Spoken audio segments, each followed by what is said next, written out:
Assalamualaikum warahmatullahi wabarakatuh dan selamat sejahtera. Hari ini saya nak buat ulasan perlawanan di antara Sabah menentang Melaka United, yang mana pada perlawanan ini Sabah berjaya menang 1-0 hasil jaringan dari Pak Tesu. Pada perlawanan ini boleh saya katakan Sabah bermain dengan baik dan Melaka United juga bermain dengan baik di second half. Baiklah, tanpa membuang masa, mari kita masuk ke dalam ulasan perlawanan. Saya akan mulakan dengan pasukan Sabah dahulu. Apakah kekuatan dan perkara yang boleh kita puji untuk pasukan Sabah? Yang pertama yang boleh kita puji adalah mengenai high pressing yang dilakukan oleh pasukan Sabah, iaitu tekanan tinggi yang diberikan oleh pemain-pemain Sabah ke atas pemain-pemain Melaka ketika Melaka cuba nak build up game daripada bawah. Yang mana kita boleh lihat apabila pemain Melaka cuba untuk build up game daripada bawah di bahagian pertahanan ataupun di bahagian tengah, pemain-pemain Sabah seperti Pak Tesu, Badrul Bahtiar, Tommy Mawat, Taiki akan cepat untuk melakukan pressing ke atas pemain Melaka yang pegang bola tersebut sehingga bola tersebut berjaya dirampaslah. Sebagai contoh, kita ambil gol Pak Tesu, yang mana Pak Tesu melakukan early pressing ke atas pemain Melaka dan berjaya untuk merampas bola tersebut dan menjaringkan gol kemenangan untuk pasukan Melaka United. Bahkan disebabkan tekanan yang diberikan oleh pemain Sabah ke atas pemain Melaka separuh masa yang pertama telah menyebabkan pasukan ataupun coach pasukan Melaka United melakukan pertukaran awal di first half dengan mengeluarkan 2 orang winger dan menggantikan dengan 2 orang winger. Sebab apa? Sebab Melaka tak boleh nak build up disebabkan tekanan yang diberikan oleh pemain-pemain Sabah ketika first half. Jadi perancangan coach Melaka terpaksa bertukar disebabkan high pressing yang dilakukan oleh pemain Sabah tersebut. Jadi itu yang pertama yang boleh kita puji dan juga kita boleh cakap tentang pasukan Sabah. Yang kedua, apa yang boleh saya katakan tentang pasukan Sabah adalah di bahagian tengah. Yang pertama mengenai peranan Taiki, yang mana pada perlawanan semalam Taiki telah diberikan peranan sebagai free role untuk bergerak bebas bagi membantu bahagian serangan. Yang mana kita boleh lihat apabila Taiki diberikan kebebasan untuk bergerak di bahagian tengah, beliau telah berjaya untuk menjadi penyambung daripada bahagian tengah kepada bahagian serangan. Bahkan beliau juga boleh backup untuk Sabah build up ataupun menyerang di bahagian kanan, yang mana beliau banyak backup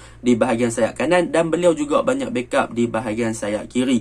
Jadi apabila ada seorang player yang bermain sebagai playmaker di bahagian tengah, maka Sabah boleh lebih ofensif untuk menggerakkan serangan-serangan berbahaya mengikut 3 arah, iaitu arah yang pertama adalah di bahagian sayap kanan, arah yang kedua di bahagian sayap kiri dan arah yang ketiga adalah di bahagian tengah. Yang mana semalam memang banyak switch play dan juga gerakan-gerakan atau build up yang dilakukan oleh Sabah berpaksikan di bahagian tengah dan juga bahagian sayap kanan serta bahagian sayap kiri disebabkan adanya Taiki yang berada di bahagian tengah sebagai penyambung untuk menggerakkan serangan untuk pasukan Sabah bagi lebih ofensif menyerang pasukan Melaka. Jadi peranan Taiki pada perlawanan semalam memang sangat-sangat penting sebagai konektor ataupun penyambung di bahagian hadapan pasukan Sabah bagi menggerakkan ataupun bagi melancarkan serangan pasukan Sabah sama ada di bahagian kanan, bahagian kiri ataupun bahagian tengah. Jadi ini adalah kunci, boleh saya katakan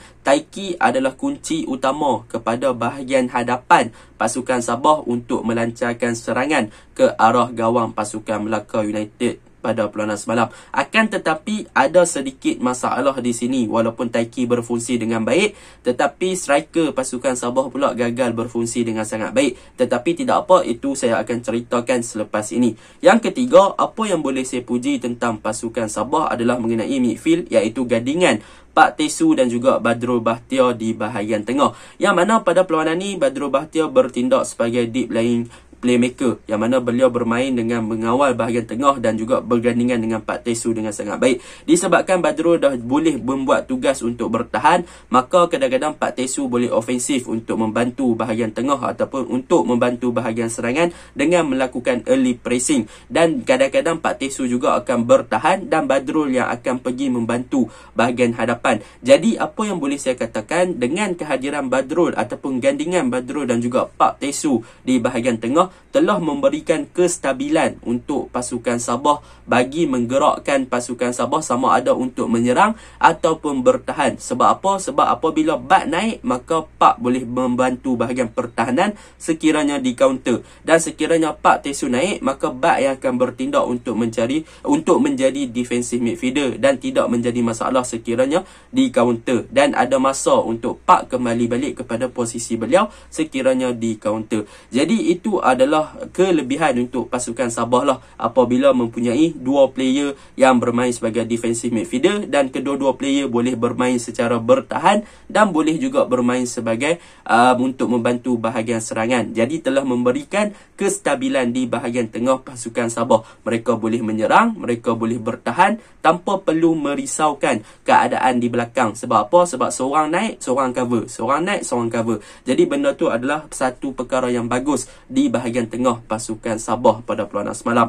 Dan yang seterusnya untuk pasukan Sabah, beberapa perkara yang boleh saya puji lagi adalah mengenai wingback mereka, iaitu Tommy Mawat di bahagian kiri dan juga Rizal di bahagian kanan. Kedua-dua player ni menunjukkan satu corak yang bagus apabila bermain sebagai wingback, yang mana mereka cepat untuk memahami transition, iaitu ketika menyerang mereka cepat untuk memberi supporting play dengan buat overlapping dan juga memberi bantuan kepada pemain-pemain winger seperti Sadil di bahagian kanan dan juga Taiki di bahagian kiri dengan buat overlapping. Dan ketika di counter, mereka berdua juga cepat untuk cover balik di bahagian pertahanan untuk membentuk back five bersama Jackson dan juga Nazirul Naim serta Dominic Tan ketika di first half dan juga second half sebelum Dominic Tan digantikan lah pada perlawanan semalam.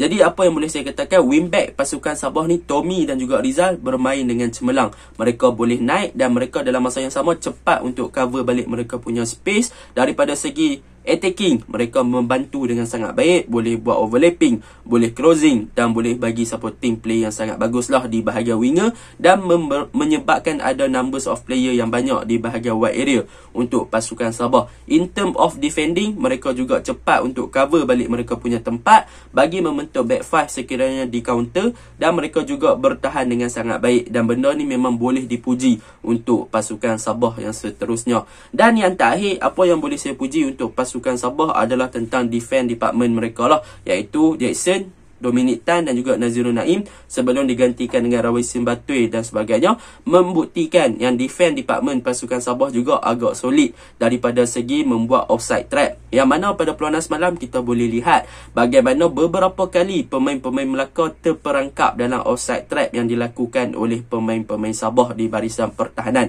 Jadi boleh saya katakan komunikasi mereka sangat baik. Dari segi pembacaan game, corak permainan pemain Melaka, Sabah berjaya untuk baca, yang mana pemain-pemain Melaka akan melakukan counter dan juga hantaran di belakang pertahanan, maka offside trap tersebut berjaya untuk memerangkap pemain-pemain Melaka pada perlawanan semalam.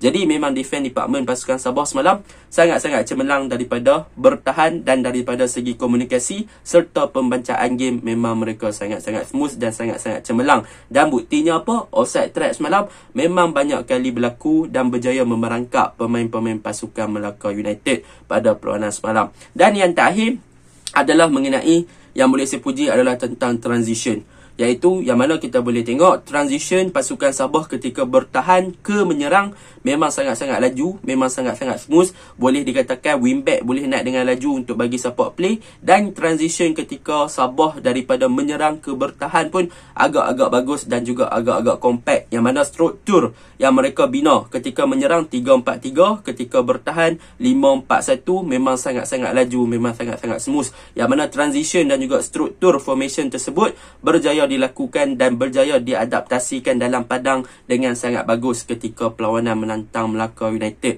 pada perlawanan semalam. Itu perkara yang boleh saya puji secara overallnya untuk pasukan Melaka. Untuk kelemahan untuk pasukan Sabah. Okey, untuk kelemahan pasukan Sabah pula semalam, defense department saya boleh puji, midfield saya boleh puji, winger saya boleh puji. Tetapi untuk striker iaitu Neto, yang mana pada perlawanan semalam boleh saya katakan pemain nombor 9 Sabah adalah punca kenapa Sabah tidak terlalu ofensif dan tidak ada banyak percubaan yang menarik. Sebab apa? Sebab Neto ni dia Bahagian tengah Taiki bermain dengan baik, Sadir bermain dengan baik di bahagian kanan, begitu juga dengan di bahagian kiri Tommy Mawat dan sebagainya. Tetapi kekurangan Sabah adalah di Neto, yang mana Neto adalah seorang striker yang gagal untuk mencari ruang, dan beliau juga gagal untuk create ruang kepada pasukan dia sendiri. Bermaksud dia adalah seorang striker yang tidak selalu berada dalam positioning yang tepat untuk menerima bola, dan dalam pada masa yang sama Neto juga bukanlah pemain yang boleh create space yang bagus kepada winger ataupun wingback serta bahagian midfield dia sendiri. Jadi dia bukannya typical player yang boleh buat game, tetapi untuk dia involve dalam bahagian serangan boleh, cumanya positioning beliau selalunya tidak berada dalam keadaan yang tepat untuk menerima crossing ataupun cutback yang dilakukan oleh pemain-pemain ataupun teammate dia sendiri. Jadi untuk Neto dia perlu perbaiki untuk involve dengan corak permainan Sabah yang makin laju dan makin kreatif dengan adanya Taiki di bahagian attacking midfielder, dan beliau perlu untuk berada dalam kedudukan yang betul untuk menerima bola, sebab gerakan-gerakan Sabah dah smooth, dah lancar, dah menarik crossing, tetapi hantaran-hantaran yang dilakukan tiada orang yang menyambut. Jadi Neto perlu perbaiki benda itulah untuk menjadikan beliau seorang striker yang boleh berbakti kepada pasukan Sabah dan boleh memanfaatkan crossing yang dilakukan oleh teammate dia sendiri. Jadi itu untuk pasukan Sabah. Secara konklusinya, Sabah sangat bagus, early pressing, offside trap, wingback bagus, Taiki is the key dan sebagainya, transition sangat-sangat cemerlang. Baiklah, kita masuk untuk pasukan Melaka pula. Untuk pasukan Melaka United, apa yang boleh saya komen untuk pasukan Melaka United? Antaranya kekurangan. Kekurangan yang pertama pada peluang semalam boleh dikatakan mereka tiada seorang pure striker. Jadi apabila tiada seorang pure striker, mereka punya corak serangan adalah berpaksikan kepada flank area ataupun menggunakan bahagian sayap untuk menyerang. Di bahagian kiri mereka akan guna Wan Zaharul Nizam, di bahagian kanan mereka guna Syarul Azwari, sebab dua player ni masuk awal menggantikan Faizal dan juga menggantikan OT pada peluang semalam. Tetapi apa yang menyedihkan adalah mereka tak ada true striker. Mereka attack banyak di bahagian kanan, bahagian kiri, tetapi bila nak hantar bola dalam kotak penalti, tak ada seorang striker yang ada dalam ataupun tak ada player Melaka yang tunggu dalam kotak penalti untuk sambut hantaran-hantaran tersebut ataupun untuk menyudahkan hantaran-hantaran tersebut. Jadi boleh dikatakan memang nampaklah bahagian striker ataupun number 9 ataupun dalam kawasan D box, penalty box tu, pemain-pemain Melaka tak ada orang yang boleh untuk menerima dan juga memanfaatkan hantaran-hantaran ataupun build up ataupun gerakan yang telah dilakukan oleh pemain Melaka di bahagian winger. Memang nampak isolate, memang nampak kosong lah bahagian striker Melaka tu. Jadi benda tu perlu dimanfaatkan. Walaupun waktu first half ada Nur Syarul, tetapi Nur Syarul juga gagal berfungsi dengan baik pada perlawanan semalam disebabkan defensive line pasukan Sabah yang memang agak compact. Daripada segi marking memang mereka mantap. Jadi itu yang pertama, kekurangan pasukan Melaka. Yang kedua, kekurangan pasukan Melaka adalah mereka tak ada seorang player yang kreatif di bahagian tengah. Waktu first half kita boleh nampak memang Melaka agak struggle untuk memastikan yang mereka boleh kawal bahagian tengah, dan mereka juga lambat untuk settle down, yang mana disebabkan tekanan ataupun pressing yang dilakukan oleh pemain Sabah. Mereka gagal untuk settle down dan mereka seakan-akan buntu untuk menggerakkan permainan di bahagian tengah, menyebabkan mereka banyak kehilangan bola di bahagian tengah. Dan yang paling penting pada perlawanan semalam, pemain-pemain Melaka banyak melakukan miss passing lah, yang mana apabila mereka cuba build up, mereka cuba bermain dengan lomba dan sebagainya, hantaran-hantaran yang dilakukan tu berjaya di-intercept dengan mudah oleh pemain-pemain Sabah. Sebab kadang-kadang hantaran tu slow, kadang-kadang hantaran tu tak tepat, kadang-kadang melalut dan sebagainya. Jadi benda tu perlu di-improve oleh pasukan Melaka untuk memastikan yang mereka boleh memberi saingan, terutamanya di bahagian ofensif. Kesian nampak pemain-pemain winger seperti Sony Norde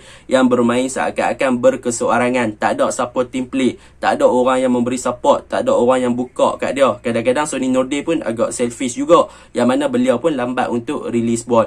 Jadi benda tu memang di bahagian attacking pasukan Melaka kena perbaiki. Mereka perlu lebih kreatif, mereka perlu lebih berani untuk menghadapi terutamanya situasi 1-1, dan yang paling penting mereka memerlukan seorang striker yang sentiasa boleh berada dalam penalty di box ketika pasukan Melaka menyerang pasukan Sabah pada perlawanan semalam. Itu kelemahan lah yang saya nampak untuk pasukan Melaka United pada perlawanan semalam. Okey, untuk benda yang boleh saya puji untuk pasukan Melaka, Mereka punya corak permainan ataupun struktur ketika menyerang memang nampak yang mana mereka akan menggunakan menggunakan fullback mereka untuk membantu bahagian serangan. Macam saya cakap dalam game menentang PIB hari itu, mereka akan guna Wan Amir Rafiq dan juga Khairul Anwar di bahagian kanan dan juga bahagian kiri untuk membolehkan mereka berdua ni ofensif. Memang menjadi Amir Rafiq dan juga Khairul Anwar semalam memang banyak support di bahagian serangan, di bahagian final third pasukan Sabah. Mereka berjaya masuk kotak penalti, mereka banyak crossing dan sebagainya. Memang boleh puji corak permainan Melaka macam tu. Tetapi macam saya cakap, bila tiada striker, susah nak buat game. Tak ada orang yang boleh sambut antara lintang dan mereka kekurangan finisher dalam perlawanan tersebut, menyebabkan mereka tak boleh nak convert chances yang ada, dan pemain pun kadang-kadang terlalu bersendirian dan terlalu selfish seperti Sony Nordin, lambat release ball walaupun kawan-kawan dah buka game dan sebagainya. Jadi mereka perlu perbaiki. Secara kesimpulannya, perlu perbaiki mereka punya corak permainan. Pastikan ada seorang striker yang boleh orang kata apa, link up dengan baik, dan mereka perlukan semangat kesukanan sebagai satu tim untuk memastikan yang mereka boleh menang dalam next game dan boleh bangkit balik daripada kekalahan ni. Sebab apa? Struktur dalam menyerang mereka dah ada, fullback mereka fungsi dengan sangat baik, winger mereka pun nak kata baik tidaklah terlalu baik, tetapi fullback mereka memang sangat cemerlang. Dan untuk bahagian tengah, kemasukan Syukri Baharun telah mengubah sedikit corak permainan Melaka, dan disebabkan tak ada Adriano juga semalam, menyebabkan Melaka punya corak permainan agak slow. Tetapi kemasukan Syukri telah mengubah sikit corak permainan, dan pasukan Sabah berjaya kawal tengah dengan baik jugalah selepas kemasukan Syukri tu. Tetapi apa-apa pun mereka masih lagi tak boleh nak terjemahkan peluang yang ada, dan mereka masih lagi buntu untuk penetrate bahagian pertahanan pasukan Sabah, dan mereka masih lagi buntu untuk mencari seorang striker yang ada dalam kotak penalti. Jadi benda tersebut perlu diubahlah. Dan semalam pun Sony Nordin diletakkan sebagai striker selepas dikeluarkan Mak Yu. Tetapi masalahnya Sony Nordin lebih adalah seorang typical player yang lebih suka bergerak di wide area. Jadi banyak juga dia tinggal position di bahagian tengah ataupun di bahagian striker tersebut. Jadi memang nampak kosong, tak ada Nurul number 9, tak ada. Memang kalau dengan corak permainan Melaka macam tu, memang mereka perlukan seorang target man ataupun goal poacher untuk menjaringkan gol. Sekurang-kurangnya orang yang boleh main fast nine lah, bukannya seorang winger yang jadi striker. Sebab winger ni memang dia suka main kat wide area, so susah lah untuk membantu bahagian serangan. Sekiranya Melaka boleh banyak peluang tetapi gagal dimanfaatkan. Crossing ke dalam kotak penalti tak ada siapa ambil, tak ada siapa sambut, finisher tak ada dan sebagainya. Jadi benda tu perlu diperbaiki oleh pasukan Melaka. Jadi itu sahaja ulasan saya. Assalamualaikum.